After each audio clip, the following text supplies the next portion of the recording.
So I wasn't expecting to do another update video on Temtem, but we did get some news this week.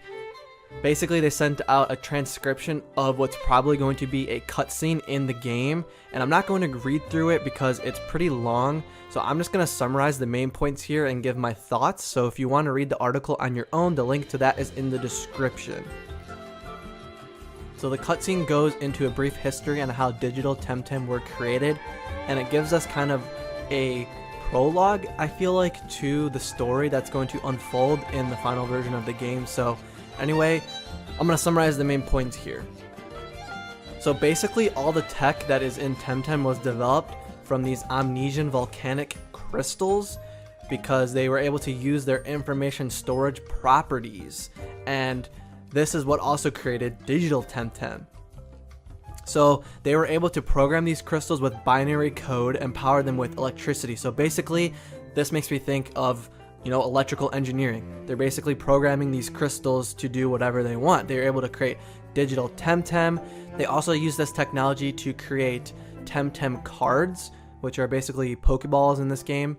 And that was actually a cool thing. So they ended up going into how that revolutionized what Temtem taming is today, because previously Temtem were only really owned by the rich, and they were expensive to travel with because they had to be carried like pets. So really you could only have a few at a time, and they were so costly that only the rich people would really have them. So basically the reason that Temtem taming became a mainstream and popular thing is because Temtem cards were created, so it made it super easy to travel with Temtem. After the Temtem cards were created, this is what sparked a huge collaborative environment in the scientific community in the world of Temtem. So from this technology, they were also able to create the healing machines, TVs, pan-solar energy, communications, their airship transports. All these things, all these tech things were created using this technology. And in this new scientific collaborative environment, they put a team together to create digital Temtem. So basically they brought a bunch of different professors from all the different islands of the archipelago together to create these digital Temtem.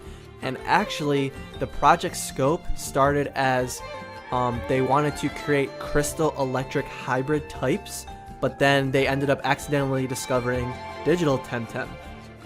And now this is kind of where it gets interesting, and where I kind of think the story is going to play off of this, and that is that there was one professor who, after they created these digital Temtem, he wanted to take it even further. He wanted to create even more varieties, and specifically he wanted to create like slave Temtem, and that raised all kinds of ethical issues in the scientific community.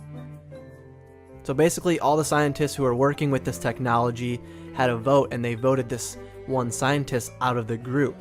He was expelled, and he disappeared. No one's seen or heard from him in a few years. So this is kind of where it ends. Actually, the final sentence in the cutscene, which I should have said this earlier, but the cutscene is seemingly taking place between Professor Victor, which is a professor in one of the towns called Brickle, I think. I'm not sure if I'm pronouncing that right, but Brickle. And then it says a stranger, which seemingly the stranger is probably meant to be the player. And what it says is, the stranger got up suddenly, something in his hand. The professor caught the glint of something flashing. His eyes went wide. So this is how it ends. Very big cliffhanger, obviously. So we know this one professor disappeared. He wanted to make slave Temtem. He's been gone, haven't heard from him for a few years. And also, seemingly this player character has some sort of device in their hand, and it makes the professor's eyes get wide. So either he's scared, excited, something along those lines. So I really think then it makes sense that the story in the game is going to revolve around this. So we do know we have the bad or evil group in the game is called Clan Belsodo, and I have a feeling, this is just a theory, but maybe this professor that went to disappear, maybe he's kind of the mastermind of that team, where maybe there is like some bad guy we end up meeting who's the head of that clan, but maybe this professor is kind of the one who's actually pulling the strings. So we don't know a lot about this clan yet. They are in the alpha demo, but their plans obviously aren't really spelled out yet, because you only encounter them for a little bit. And usually, like if you think about Pokemon games in general, your first encounter with like Team Rocket or whoever the evil team is, they don't really give you like their plans, right? They just are kind of thugs, and they, you know, hey, go away, let's battle, you know, whatever. They don't really tell you like what their plans are, really. So I just have a feeling that this is set up in a way where this guy or this professor is going to end up coming back. Maybe he's going to have some new type of Temtem that we don't know about yet, and maybe that's going to be yet to be discovered in the game.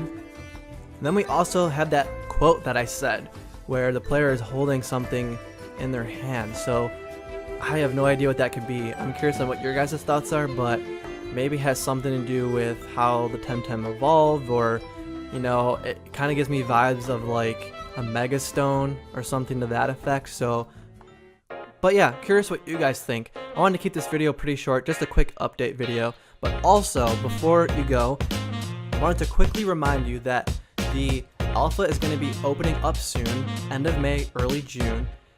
And basically what they're going to do is they're going to open up pre-orders for the game, and if you pre-order the game, you're going to get instant alpha access. So when that happens, I will be sure to make a video about it, so it should be very soon.